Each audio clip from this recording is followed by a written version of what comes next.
So our goal is to be able to look into the world around us.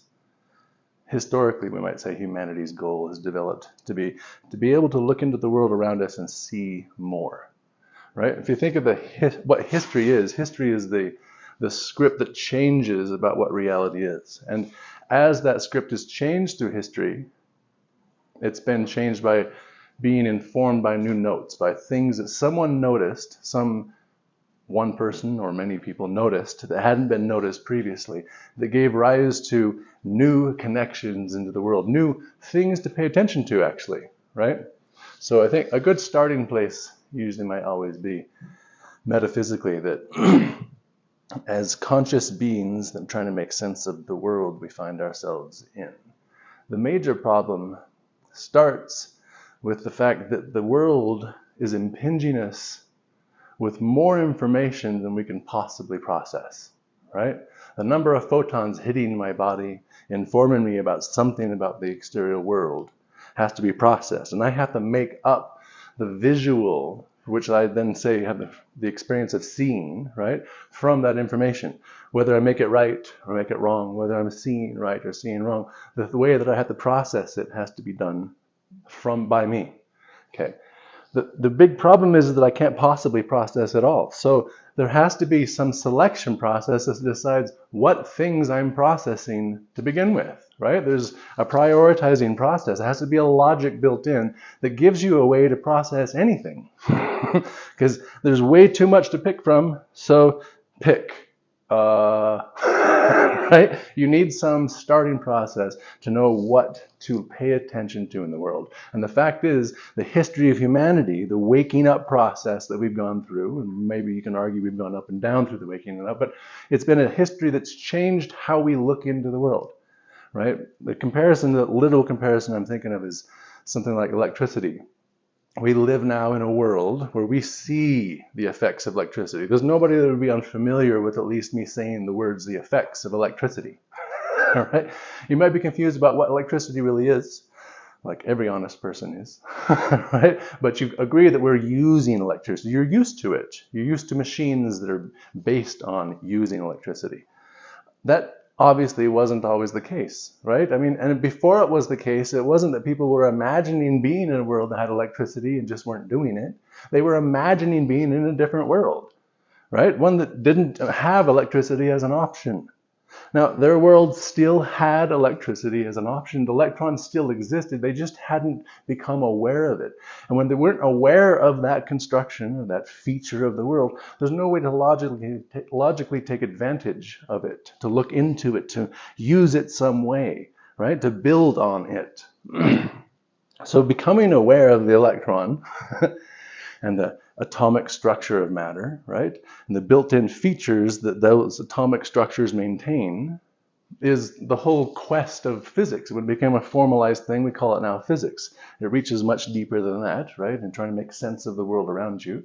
But nowadays, we have a large array of measurements. So the birth of science attached this super weapon to consciousness. Consciousness values getting clarity of the environment, because if it gets things right, it can predict things right. If it's seeing the world entirely wrong, missing all the relevant cues, the important things, it's paying attention to all the wrong things. Here comes the bully about to punch you in the face.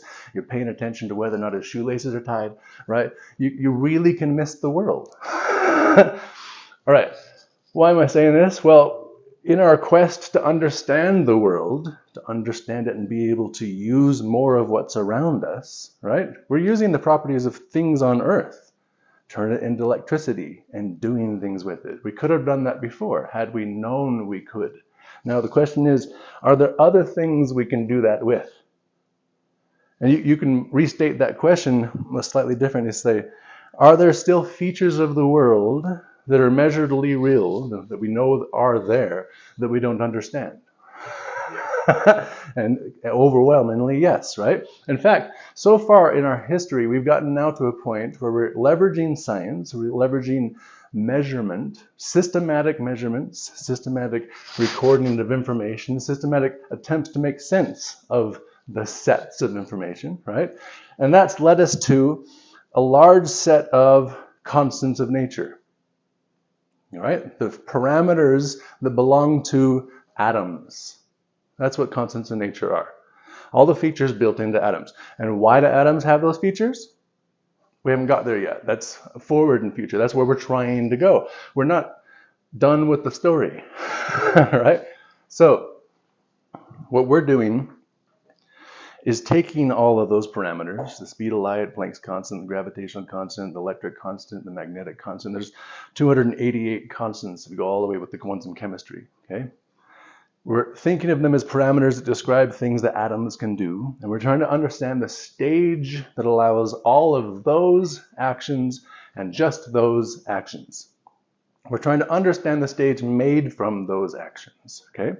So we're trying to take the constants of nature, systematically compare them, look into that comparison for the symmetry groups, whatever we can read out of it, and from that draw a picture that gives us a stage of reality that breaks apart systematically.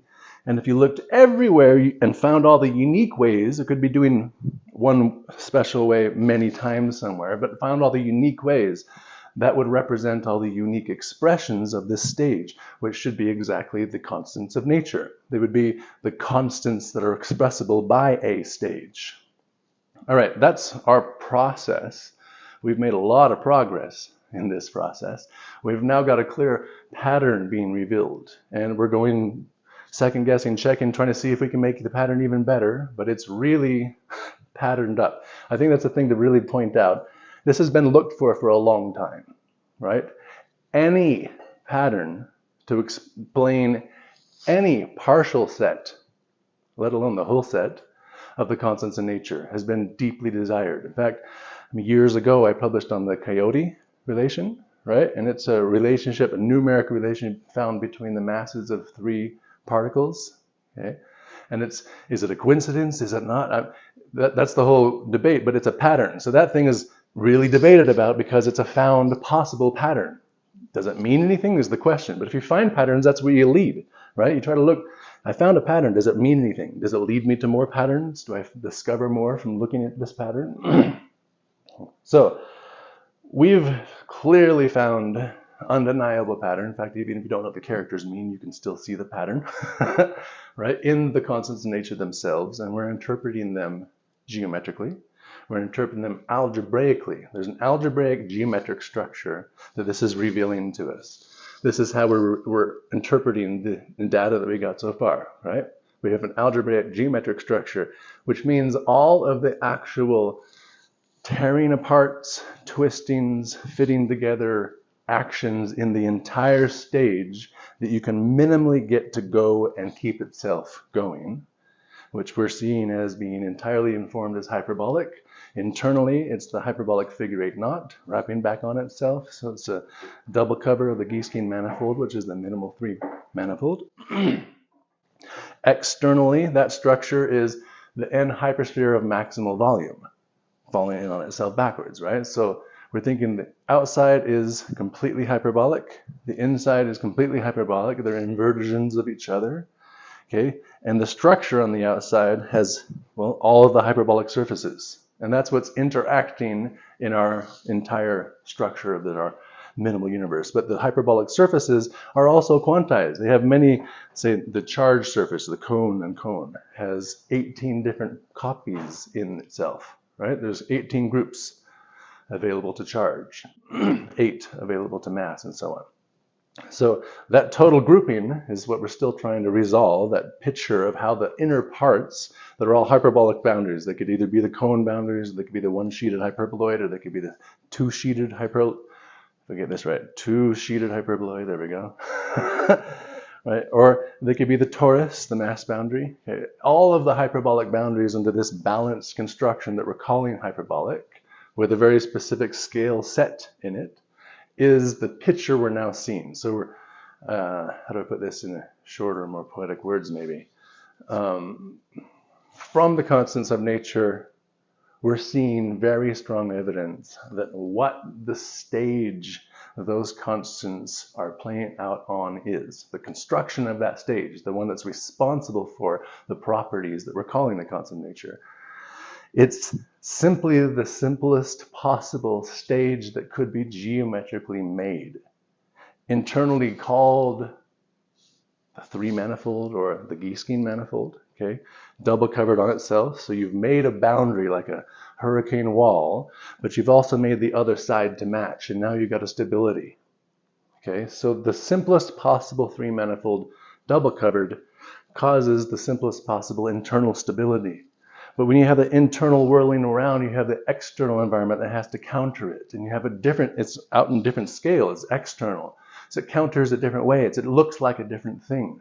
The inversion isn't a mirror image, it's an external inversion. It goes all the way on the outside inversion. Okay, so it's like a circle inverted construction. And that's what we call the N hypersphere of maximal volume. So it looks like the entire stage, the whole universe that's composed of 5 different bases, 5 actions that live on different scales, like rotations of much, much different radii, okay? All fitting together, causing a closed manifold structure. Closed meaning, and simple meaning that there's no gaps between the boundaries, but there's boundaries created. All the boundaries come in pairs, so they're maintaining each other, okay? Until they, well, on the simple system, we'll just keep it, they maintain each other. But we're going to imagine this, extending this to systems that can internally swap boundaries and be much more complex. But just the simplest possible stage would be the hyperbolic figure 8 knot. A hyperbolic stage wrapping around on itself, making an out-of-bounds domain from the external region. The external region then counters to take on the shape of the N hypersphere of maximal volume, and it looks like the dynamics of all the boundaries therein are responsible for, in fact, define the constants of nature.